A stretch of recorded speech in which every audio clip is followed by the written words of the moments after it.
Kabayan, ito ang news update dito sa Masagana Farms. Ang sakim na si Cesar Melanio, tuluyan ang iniwan si Aling Mercy. At ang Masagana Farms, dahil tinakot siya ng mga hayop sa pangunguna ni Hugo. Yes, pero nadiskubre na ni Ani Masagana na nagsasalita pala kaming mga hayop.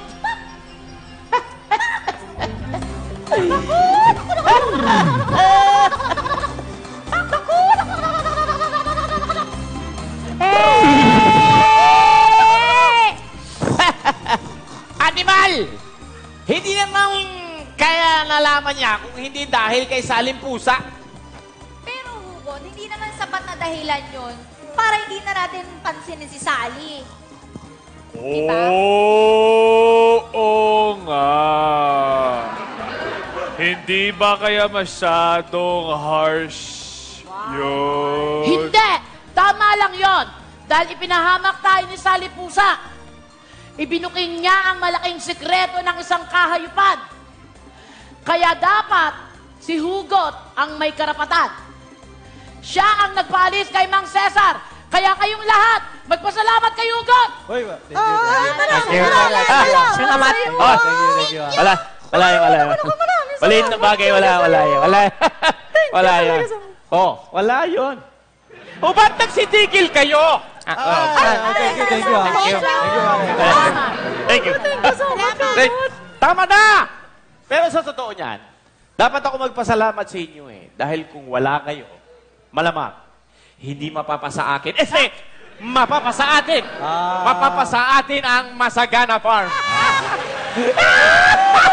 Salamat! Salamat!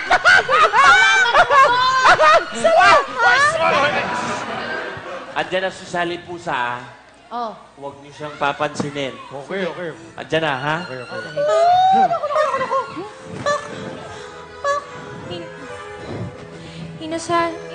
Inasal manok. Bakit yung ba kasi ako iniwasan? May muta ba ako sa mata? Pok! Wala! Pok! Pasensya ka na, Sally. Pero mabigat na kasalanan kasi yung ginawa mo. Alam mo namang mali makipag-usap sa mga tao. Pero kasi si Ani naman yun eh. Maasahan natin siya dahil amo natin siya. Naku!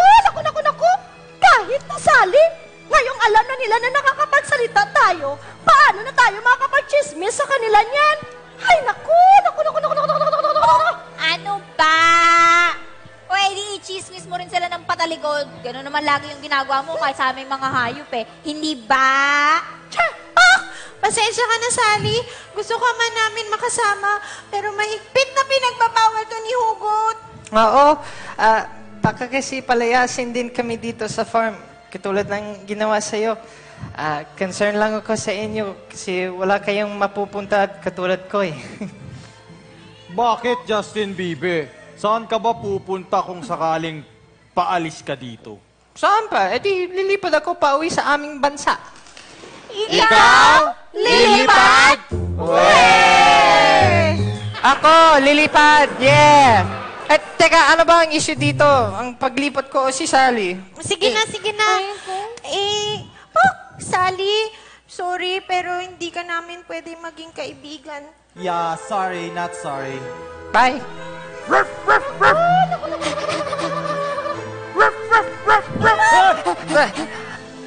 Guys, nakita niyo ba si amo kong si Cesar? Cesar? Matagal ko na kasi siyang hinahanap pero hindi ko pa rin siya makita eh.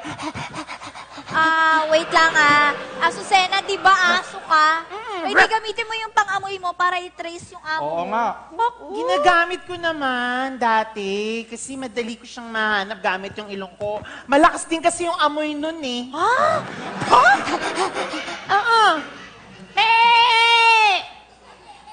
Alam mo, Azucena, huwag mo nang hanapin ang amo mo.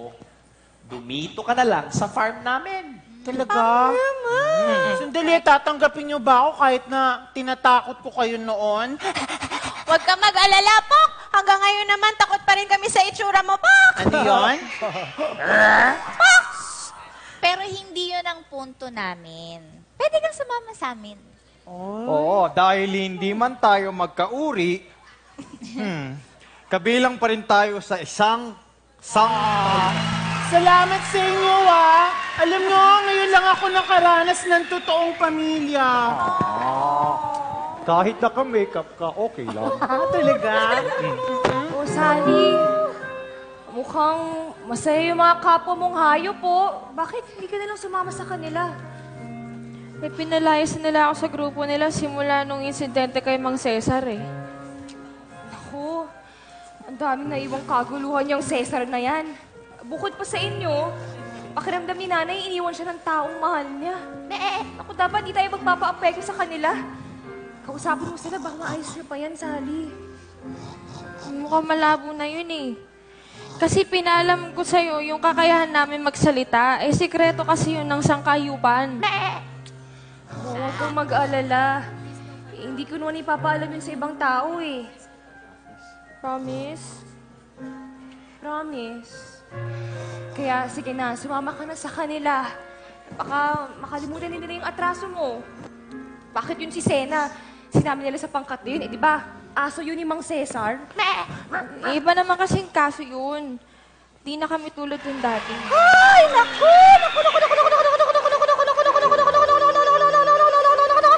Paano na si Sally ngayon tinaboy na siya ng pangkat namin? Bakit pa kasi pinapalayo, minihugot mula sa kanya? Paano na maibabalik ang dating kasayahan dito sa Masagana Farms?